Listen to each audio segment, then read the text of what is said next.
Hello friends, welcome two way for study. स्वागत है आपका हमारे चैनल वे फॉर स्टडी में।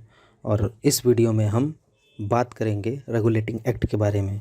बल्कि इस वीडियो से हम शुरू कर रहे हैं लक्ष्मीकांत की पॉलिटिक के line by line explanation.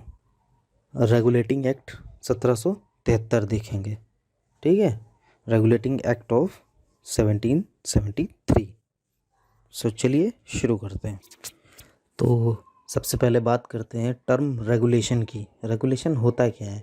Regulation मतलब अगर एज ए एग्जांपल लिया जाए तो आपके फ़ैन में रेगुलेटर होता है। तो रेगुलेटर क्या करता है? आपकी फ़ैन की स्पीड को कम डाउन, धीमी तेज़ कर सकते हो आप उस रेगुलेटर से। इसी तरह से ब्रिटिश गवर्नमेंट ने ये रेगुलेटिंग एक्ट बनाया। यहाँ पे जो कंपनी के एम्प्लॉय काम करते थे उनको रेगुलेट करने के लिए, यानी वो क्या क्या कर सकते हैं, क्या क्या नहीं कर सकते हैं, इन सब चीज़ों के लिए, ठीक है। तो ये जो रेगुलेटिंग एक्ट था, ये पहला स्टेप था ब्रिटिश गवर्नमेंट का ईस्ट इंडिया कंपनी को रेगुलेट करने का, ठीक है। और इसी एक्ट से इसे पहचाना जाता है कि ये इसका फर्स्ट पॉलिटिकल और एडमिनिस्ट्रेटिव फंक्शन था कंपनी का, ठीक है। और ये जो एक्ट था रेगुलेटिंग एक्ट 1773, इसी से जो सेंट्रल एडमिनिस्ट्रेशन की जो जड़ें थी वो इंडिया में मजबूत हुई।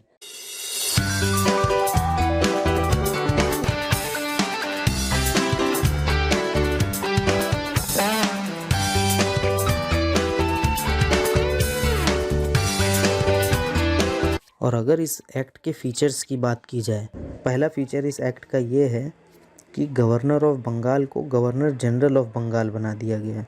और एग्जीक्यूटिव काउंसिल क्रिएट की गई जिसमें 4 मेंबर थे। ये जो एग्जीक्यूटिव काउंसिल के 4 मेंबर होते थे, ये गवर्नर जनरल ऑफ बंगाल को असिस्ट करने के लिए बनाए मिले। और ऐसा पहला गवर्नर जनरल जो बना, उनका नाम था लॉर्ड वॉरेन हेस्टिंग्स, ठीक है।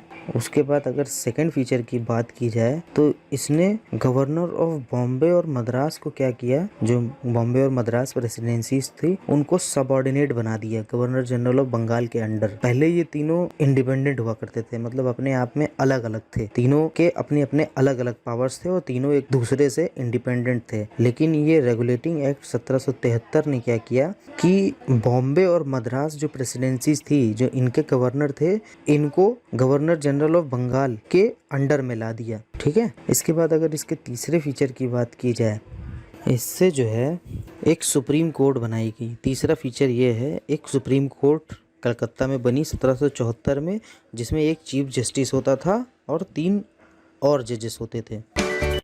उसके बाद इसका चौथा फीचर है जो रेगुलेटिंग एक्ट 1773 बना, इसके तहत ये सर्वेंट ऑफ कंपनी, यानी जो कंपनी के नौकर, यहाँ पे जो ऑफिसर होते थे वो कंपनी के तो नौकर ही हुए ना, तो वो उनको किसी भी तरह के प्राइवेट ट्रेड, यानी वो कोई भी बिजनेस नहीं कर सकते थे और किसी भी तरह का प्रेजेंट किसी भी राजा या किसी से भी नहीं ले सकते थे और ना ही किसी तरह की घूस ले सकते थे। ये उनको इस तरह से रेगुलेट किया गया, ठीक है। और अगर इसके 5वें फीचर की बात की जाए तो इसने क्या किया है, 5वां फीचर जो लक्ष्मीकांत की बुक में दिया हुआ है वो है कि क्या हुआ कि ब्रिटिश गवर्नमेंट ने जो ये रेगुलेटिंग एक्ट बनाया, इससे जो है कंपनी के ऊपर इसका कंट्रोल और मजबूत हो गया। कोर्ट ऑफ डायरेक्टर्स बनाने के बाद, जो governing body of the company थी, इनमें कोर्ट ऑफ डायरेक्टर्स बनाने के बाद जो कंपनी के ऊपर जो ब्रिटिश गवर्नमेंट का जो होल्ड था वो और ज़्यादा मजबूत हो गया इस 5वें फीचर के हिसाब से, ठीक है। तो ये था रेगुलेटिंग एक्ट।